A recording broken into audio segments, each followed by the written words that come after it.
wabarakatuh murid-murid. Okey, baiklah, hari ini kita nak belajar tajuk apa? Riba. Betul ke riba? Betul. Okey. Isu yang saya pilih untuk tajuk riba ini adalah penghutang PTPTN bukan al-ghanimi. Okey, jom kita tengok letak kita. Okey, baiklah semua. Hari ini Ustazah nak kamu semua baca dulu artikel sebelum Ustazah terangkan. Boleh. Okey, baiklah. Merujuk kepada artikel yang kamu semua baca tadi tentang penghutang PTPTN bukan al-gharimi. Kamu semua tahu tak apa maksud al-gharimi itu sendiri? Tahu.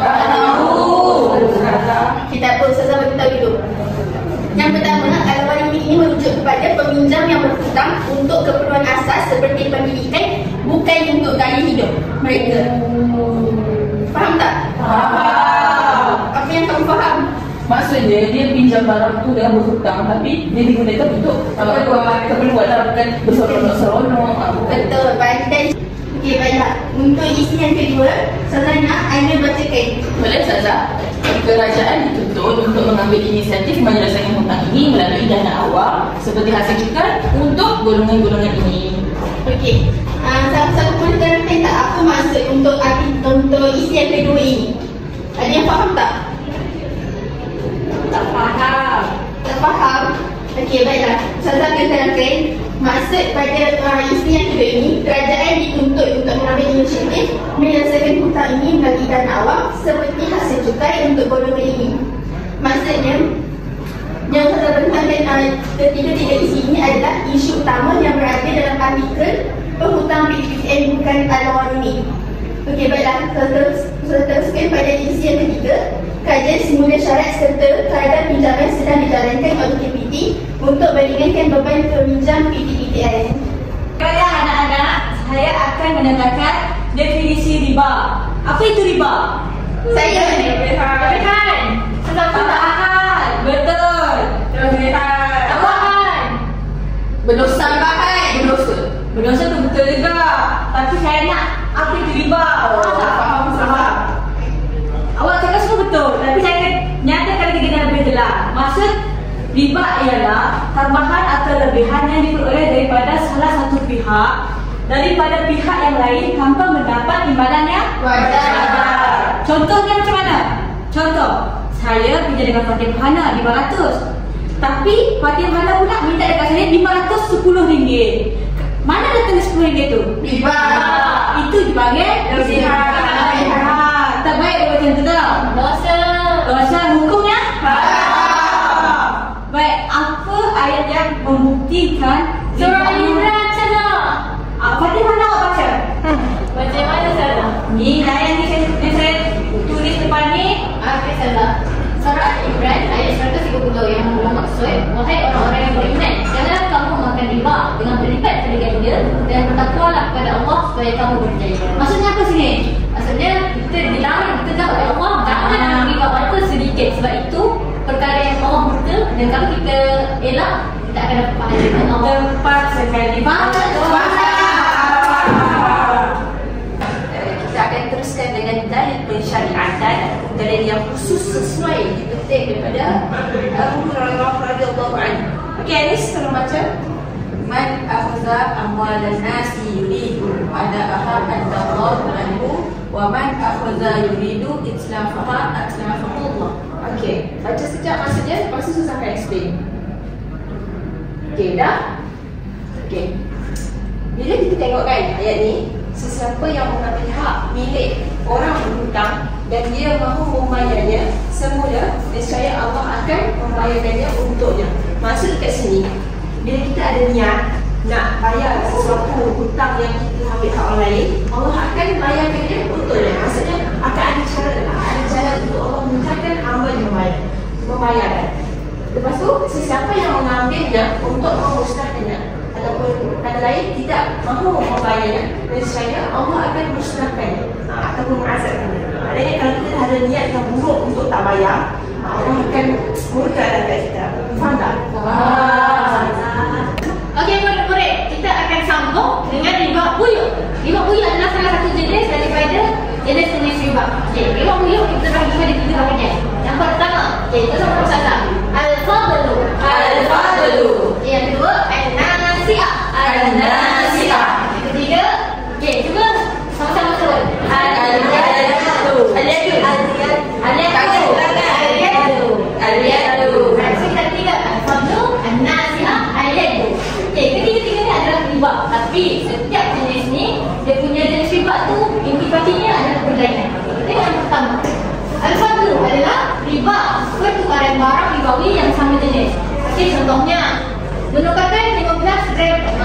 916 dengan 10 gram emas 999.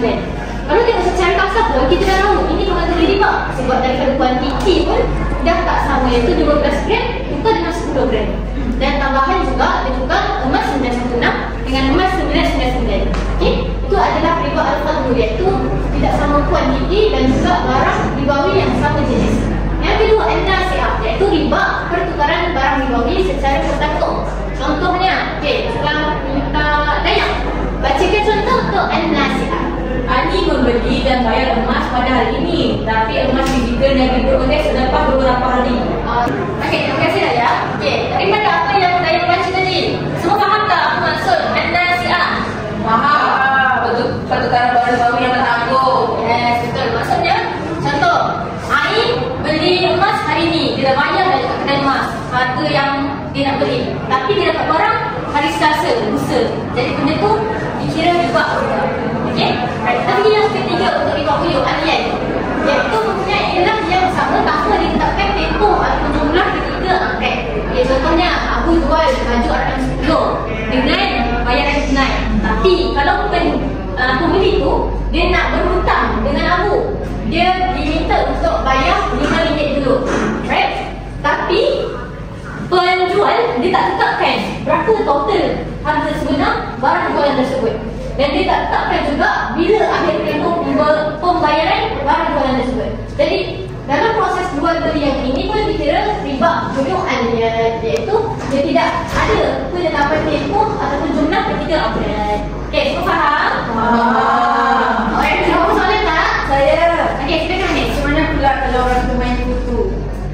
Okey, untuk urusan kutu, biasanya masyarakat selalu buat di mana orang yang nak beli sesuatu tu dia bayar secara ansuran, dan orang yang menjual, yang mengoffer, lebih kurang kita anggap dia adalah pembeli lah, yang menjual barang tu tak memberi kepada yang menjoin, yang menyertai kutu tu. Dan urusan tu sebenarnya dibenarkan sebab dua-dua pihak belum menerima sepenuhnya hak masing-masing. Pembeli, iaitu yang menyertai urusan kutu tu, dia belum bayar sepenuhnya, dan yang menjual sesuatu barang tu dia belum menyerahkan barang tersebut. Jadi kat situ adil lah kedua-dua pihak. Dia tak ada dapat lebih, yang ni pun tak dapat lebih. Okey? Jual beli apa? Bukan jual beli, dia urusan pertukaran sesuatu barang. Anak kita akan teruskan dengan tajuk riba uyuh. Okey, definisi bagi riba uyuh adalah melibatkan urusan pinjaman dan hutang sama ada berbentuk mata wang atau manfaat yang terhasil disebabkan tempoh sesuatu barang. Fadil, boleh awak terangkan maksud definisi ni? Saya kurang faham lah Ustazah. Okey, riba uyuh ni adalah apabila kita meminjam kepada seseorang, dia tambahkan lagi. Maksudnya ada tambahan wang lah dalam tempoh kita meminjam. Macam mana? Tak faham. Ustazah, saya nak bagi contoh boleh ke? Boleh. Okey, contohnya Ain dia pinjam saya 50. Ya. Jadi nak bagi saya hutang dia tu hari Selasa, tapi dia tak apa sampai hari Khamis. So saya tambah lagi.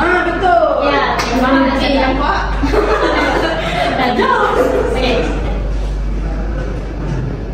Okey, riba uyuh terbagi kepada dua, al-qadru dengan al-jahiliyah. Al-qadru adalah penambahan bayaran pinjaman dan dipersetujui semasa akad. Contoh, Ali pinjam Abu 100 dan Ali perlu bayar 200. Macam yang Fatimah terangkan tadi. Okey, seterusnya adalah al-jahiliyah. Penambahan bayaran kerana lewat bayar dalam tempoh masa yang ditetapkan. Ain, tolong baca contoh. Ali hutang aku RM100 dan janji akan bayar pada hari Isnin, namun terpaksa tunda bayar atas sebab tertentu dan menambah bayaran sebanyak RM200 atas pertukaran tempoh. Okey, daripada contoh ni kita dapat tahu bahawa yang tempat Ali meminjam tu dia menambah dalam tempoh masa. Makin lama dia nak bayar, makin bertambah. Macam bunga lah kan? Ya, betul. Macam along. Faham, salah. Baiklah murid-murid, hari ini kita akan teruskan dengan hujah penyelesaian bagi isu apa kita baca tadi? Riba. Kalau hari ini. Betul. Berdasarkan hujah penyelesaian di atas, Ustazah dapat dapati ramai gaduhan pada masa kini, khususnya dibebani hutang PPN selepas mereka tamat pengajian. Oleh itu, beban hutang PTPTN ini turut menjejaskan kehidupan dan ekonomi mereka. Kerana apa? Daya bacakan poin pertama. Hutang PTPTN untuk keperluan asas, bukan kemewahan. Betul. Okey, saya terusnya. Menurut keadaan Islam dan tanggungjawab sosial adalah perlu untuk membantu mereka yang berhutang jika mereka memerlukannya. Oleh itu, kerajaan dapat mengelakkan kerugian jangka panjang seperti kerugian hutang yang semakin meningkat dan sukar untuk betul tadi. Okey, secara keseluruhannya bagi hujah penyelesaian ini, Aidil saya awak baca. Penyelesaian kepada hutang PTPTN juga berkait rapat dengan satu kebajikan, keadilan sosial dan juga kelangsungan ekonomi negara. Betul, baiklah. Okey, baiklah murid-murid, seterusnya kita tengok pula hujah penyelesaian macam mana. Lepas kita tahu PTPTN tu dia merupakan dalam ini. Sebab apa dia? Kita bukan untuk kemewahan tapi untuk pendidikan, iaitu keperluan. Jadi apa peranan kerajaan pula untuk menanggung faedah yang disebabkan oleh PTPTN ni? Okay, so jumlah faedah perlu ditanggung oleh kerajaan supaya murid-murid pelajar-pelajar yang ambil PTPTN ni tak perlulah bayar faedah yang melampau tinggi. Dia hanya bayar hutang yang dipinjam sahaja. Lepas tu, penyaluran sebahagian hasil cukai untuk bayaran semula faedah PTPTN dalam tempoh 5 tahun. Sebagaimana yang kita tahu, kerajaan ni, kerajaan kita kat Malaysia ni ada banyak jenis cukai. Ada cukai makan, cukai pintu, cukai kerajaan korporat, cukai kerajaan dan sebagainya lah. So jadinya, daripada hasil cukai tu yang dibayar tu, kita boleh ambil 1% tu, contohnya lah, kita ambil 1% sikit je untuk digunakan sebagai pembayaran semula untuk faedah-faedah yang pelajar PTPTN pinjam. Yes, betul. Lepas tu, perkara ini takkan pun menjejaskan aliran tunai negara. Ini sebab apa? Sebab dia hanya tukar akaun negara, masuk dalam akaun ni kepada akaun ni. Masih dalam negara kita punya akaun lah, tidak akan sampai ke dua akaun. So dia tak akan menjejas pun aliran tunai negara. Jadinya, apa kebaikannya bila kerajaan tanggung ni? Bila kerajaan tanggung ni, dia dapat mengelakkan kerugian pelajar yang berkemahiran disebabkan oleh nama di blacklist. Kan biasanya, kalau nama pelajar-pelajar tak dapat bayar PTPTN ni, nama dia jadi apa? Blacklist, dia tak boleh buat pinjaman korporat. Bila dia tak boleh buat pinjaman, dia tak boleh nak bayar apa-apa, dia tak boleh nak melaksanakan hidup. Sebab apa? Dia orang baru habis belajar. Jadi mana nak datangnya duit kalau dia orang tak kerja kan? Jadi nak kena masa untuk sekarang tu kerja juga sangat lama. Betul. Jadi bila nama dia dari sini, dia nak kahwin, susah nak buat pinjaman untuk orang. Betul. Sebab itu keperluan juga lah kan bagi kita. Jadi sangat pentinglah untuk kerajaan kita ni sebenarnya untuk menanggung faedah ni. Faham semua? Faham. Okey, baik. Okey, 1, 2, 3. Bismillahirrahmanirrahim. Assalamualaikum warahmatullahi wabarakatuh. Waalaikumsalam warahmatullahi wabarakatuh. So hari ini kita akan belajar tajuk di bawah topik penakahan, iaitu hak dan kewajipan suami isteri, adab dan etika dalam pengurusan rumah tangga. Sebelum Ustazah teruskan dengan lebih lagi, kita akan tengok satu artikel dan korang akan bacalah mengenai artikel tersebut. Baiklah, Ustazah. Okey murid, kita sambung lagi dengan dalil pensyariatan berkaitan dengan fiqh menakahan. Okey, Ustazah nak minta Ain boleh bacakan firman Allah daripada surah An-Nisa. Silakan. Baca ayat pertama. Baca bahasa Arab dia sahaja. Silakan. A'udzubillahi minasyaitonirrajim. Wa in imra'atun khafat min ba'liha nusyuzan aw ikraran fala junaha 'alayhima ay yusliha bainahuma sulha. Okey, terima kasih. Okey, macam tu saya nak tegur sikit. Kita kena baca dengan bertakbir. Okey, jadi sebelumnya syu ni kebanyakan sikit kan. Ma tu satu sebab ada alif ada lam. Okey. Alright. Okey. Seterusnya nak bacakan maksud surah An-Nisa. Silakan. Maksudnya, dan jika seseorang perempuan riba akan timbul dari suaminya khusus ataupun lain kebencian atau tidak melayaninya, maka tiadalah salah bagi mereka. Maksud suami isteri membuat perdamaian di antara mereka berdua secara yang sebaik-baiknya. Terima kasih Daim dan juga Ain. Next one. Okey, daripada surah An-Nisa ayat 128 tadi, kita dah keluarkan 3 perkara utama yang berkaitan dengan fiqh menakahan. Iaitu yang pertama, mentaati seorang suami selagi mana suami tersebut tidak menyuruh kepada perkara yang maksud. Antara hak suami ialah mengizinkan terhadap pergerakan isteri terutamanya keluar rumah. Sebab yang ni kita rujuk pada artikel tadi. Betul? Betul. Okay, right. Tengok kaitan dalam syariat yang kedua. Okey, seseorang isteri tidak dikira khusus sekiranya yang pertama, isteri keluar kerana tertekan, tidak selamat ataupun berlaku penganiayaan. So samalah macam misal artikel tadi dan apa yang kawan awak Atirah beritahu. Okey, poin yang kedua, ada keperluan mendesak seperti menjaga keselamatan diri. Samalah poinnya. Dan yang ketiga, suami mengabaikan tanggungjawab, tidak menyediakan tempat tinggal yang layak. Okey, seperti yang kita tahu tanggungjawab nafkah seorang suami adalah salah satunya pakaian. So itu adalah keperluan. Jadi tempat tinggal juga adalah satu perkara yang wajib. Jadi tak ada salahnya sebagai seorang isteri untuk keluar daripada rumah yang ada mertuanya juga dengan sebab-sebab yang dibenarkan seperti yang kita dah sebut daripada poin yang pertama sampai yang ketiga. Okey? Seterusnya, jadi perkaitan yang ketiga daripada dalil syariatan dapat kita fahami bahawa seorang isteri ini wajib mentaati suami selagi mana sesuatu perkara tersebut tidak bertentangan dengan hukum syariat. Okey, semua jelas? Jelas. Baiklah murid-murid, hari ini kita akan teruskan dengan hak dan kewajipan isteri. Yang pertama, hak seorang isteri. Poin pertama, mendapat nafkah yang mencukupi. Okey, Hanis, apa yang awak faham tentang poin pertama? Seorang isteri itu adalah dapat nafkah daripada seorang suami.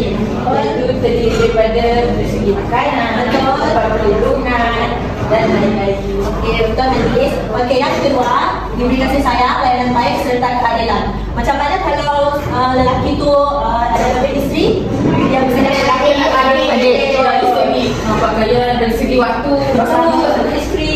Betul, pandailah dulu. Tapi mereka mestilah bertolak ansur sekiranya ada di antara isteri mereka yang sakit. Okay, faham. Semua faham tak? Faham. Yang ketiga, hak terhadap harta pusaka dan penjagaan diri. Seperti yang kita tahu, seorang isteri berhak mendapatkan harta pusaka yang ditetapkan oleh Islam serta menjaga maruah diri mereka. Sebenarnya kita pergi budak kepada kewajipan isteri. Benda yang wajib isteri buat. Yang pertama sekali, mentaati suami dalam perkara yang tidak bertentangan dengan agama. Okey, dan yang awak faham tidak bertentangan dengan agama. Contoh, Tidak ada cinta dengan suami. Contohnya mesti berkata dengan suami lah, tak? okey, betul. Kedua, menjaga maruah diri dan harta suami. Atirah, yang awak faham? Menjaga maruah diri termasuk aib suami dan suami untuk orang lain. Betul. Bagaimana kalau isu teraniaya, boleh tak cerita? Boleh. Dengan ada pihak kita pihak yang berkuasa, yang siapa berkuasa dan juga orang yang dipercayai betul-betul tu. Sekarang macam pakai bandar. Okey, semangat betul tentunya. Okey, terakhir sekali, mengurus rumah tangga dengan baik. Anis, macam mana mengurus rumah tangga dengan baik? menyediakan keperluan suami, menyediakan makanan dan melayani suami dengan baik. Okey dah, jelas semuanya. Itulah kewajipan isteri yang patut dijalani sebagai seorang isteri. Jangan lupa kewajipan lah, tanggungjawabnya sebagai isteri, sebagai seorang ibu kepada anak. Kalau tak membuat tak menjalankan kewajipan tersebut, maka hukumnya Betul. Okey, dosa haram. Itu je. Okey? Faham? Sebenarnya kita pergi budak kepada kewajipan isteri. Benda yang wajib isteri buat. Yang pertama sekali, mentaati suami dalam perkara yang tidak bertentangan dengan agama. Okey, dan yang awak faham tidak bertentangan dengan agama. Contoh, Tidak ada cinta dengan suami. Contohnya mesti berkata dengan suami lah, tak? okey, betul. Kedua, menjaga maruah diri dan harta suami. Atirah, yang awak faham? Menjaga maruah diri termasuk aib suami dan suami untuk orang lain. Betul. Baik, seterusnya apa yang kita belajar adalah ada beretika dalam pengurusan rumah tangga. Jadi yang pertama, saling menghormati dan memahami peranan masing-masing. Fatih Muhana, boleh kita jelaskan? Boleh, Ustazah. Maksudnya, seorang suami dan seorang isteri kena saling memahami, iaitu melalui cara muamalah antara orang lain. Okey, bagus. Yang kedua, Aisyah Rahman bacakan. Berkongsi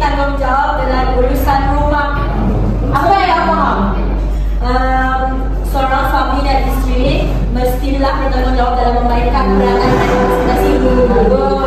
Yang ketiga, bersabar dan menyelesaikan konflik dengan hikmah. Adik, terangkan. Pasangan suami isteri telah menyelesaikan secara baik, janganlah sampai melibatkan orang lain. Betul. Mengutamakan kasih sayang, berlangsung dan kepercayaan. Dan rumah tangga tu kita mesti sayang.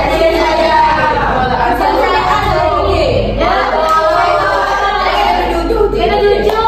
Kena setia. Kena taat. Betul. Tapi yang paling penting ialah Percaya. kalau tak percaya maka tak percaya. Okey, yang terakhir, Cik Ainul. Menjaga rahsia rumah tangga dan tidak membuka aib pasangan. Jadi apa-apa yang bercerita kat dalam tu kan yang dilakukan ke ataupun biasalah pasangan ni dia ada kekurangan di masing-masing, tak perlulah diceritakan dekat orang luar. Hanya simpan kat dalam je. Yang tahu je tahu. Bagaimana kalau kita dengan mak mentua ataupun mak kita? Tak boleh juga juga atau kena menjaga kecuali kalau macam terlalu memerlukan nasihat untuk memperbaikinya, baru tak boleh. Betul, tepat sekali. Jadi itu saja yang kita pada hari ini ya. Yang paling penting apa? Kepercayaan. Kalau tak ada kepercayaan kalau kita nak rumah tangga yang harmoni, kita mesti percaya. Okey, baik, itu sahaja kata kita hari ini. Terima kasih. Maksudnya akan teruskan sambung dengan hujah penyelesaian tentang kebajikan atau tanggungjawab suami yang perlu suami sediakan untuk menjaga kebajikan dalam rumah tangga. Okey, Ainul, boleh kamu berikan situasi apabila suami dan isteri tinggal di rumah mentua, tapi jika isteri itu tertekan, apa yang perlu kamu buat? Apa yang perlu suami buat? Kabar saya lah, suami tu sendiri dia kenalah bilang kepada isteri dia. So bila isteri tertekan tu kan, dia kenalah cari rumah yang lebih kondusif lah, yang tak ada mentua dia. Kenalah effort sikit, dah kahwin kan, dah kahwin anak darurat. So kenalah effort sikit cari rumah tu untuk tampung keluarga dia. Sebab nanti pun dia akan mengandung kan, bukan anak lain. Jadi perlulah kan, kebetulan tak Ustazah? Betul, bagus Ainul. Okey, kesimpulannya suami perlu menyediakan tempat tinggal yang alternatif yang lebih harmoni demi menjaga emosi dan kebajikan isteri. Tak kisahlah rumah sewa yang kecil sekalipun pun dah cukup dah sebenarnya bagi isteri untuk tinggal dalam rumah tersebut. Okey, suami seharusnya berusaha mencari rumah yang lebih sesuai macam yang Ainul cakap tadi. Okey, yang kedua, perbuatan ini menunjukkan suami bertanggungjawab menjaga kebajikan rumah tangga dan mengelakkan konflik berpanjangan antara isteri dan keluarga mentua. Contoh situasinya Ustazah berikan untuk kamu lihat. Seorang isteri mengalami tekanan kerana selalu dikritik oleh ibu mentua. Setelah berbincang secara baik, suami mengambil langkah menyewa rumah berdekatan untuk mereka tinggal berdua. So inilah inisiatif seorang suami yang bertanggungjawab menjaga kebajikan dalam rumah tangga. Dan ini menjadikan hubungan suami isteri lebih harmoni dan isteri kembali tenang. Apabila isteri tenang, keluarga pun bahagia. Betul, tak boleh tak isu isteri tu nusyukkan tak betul. Okey, itu saja dari saya. Next cara dia yang boleh supaya kita boleh atasi masalah nusyus isteri ni dengan pendidikan melalui pengamalan prinsip Islam. Okey, apa itu pendidikan melalui pengamalan prinsip Islam? Fatih, tahu ke? Orang jelas Ustazah. Okey, pendidikan melalui pengamalan prinsip Islam ni ialah maksudnya dalam suatu family tu dia mengamalkan prinsip Islam. Contohnya menjaga solat, dia jaga hubungan dengan Allah tu. So dari situ kita boleh didik diri untuk supaya harmoni di keluarga tu. Bila mana kita jaga hubungan dengan Allah, harmoni lah keluarga kita, dapat sakinah, mawaddah dalam keluarga. Bahagia. Betul, pandai. Jadinya Ais boleh bacakan pertama. Memberikan pendidikan agama dan kesedaran tentang hak dan tanggungjawab masing-masing bagi mengurangkan konflik rumah tangga. Ya, okey, nampak kat sini bila mana kita ada pendidikan agama tu sendiri, so dapatlah diberi kesedaran tentang hak dan tanggungjawab yang perlu sama ada dari isteri ataupun suami itu sendiri. Jadi dapatlah dikurangkan konflik. So taklah bergaduh sebab dia tahu peranan masing-masing apa yang dia perlu buat. Seterusnya dapat menghayati dan mengamalkan prinsip-prinsip Islam seperti komunikasi terbuka dan nasihat yang lembut. Jadi dalam masa dia mengamalkan prinsip-prinsip Islam tu, dia perlulah ada komunikasi yang terbuka. Macam mana komunikasi terbuka tu? Komunikasi terbuka tu dapat mengelakkan kita daripada bermungkin-mungkin dengan pasangan kita. Alah,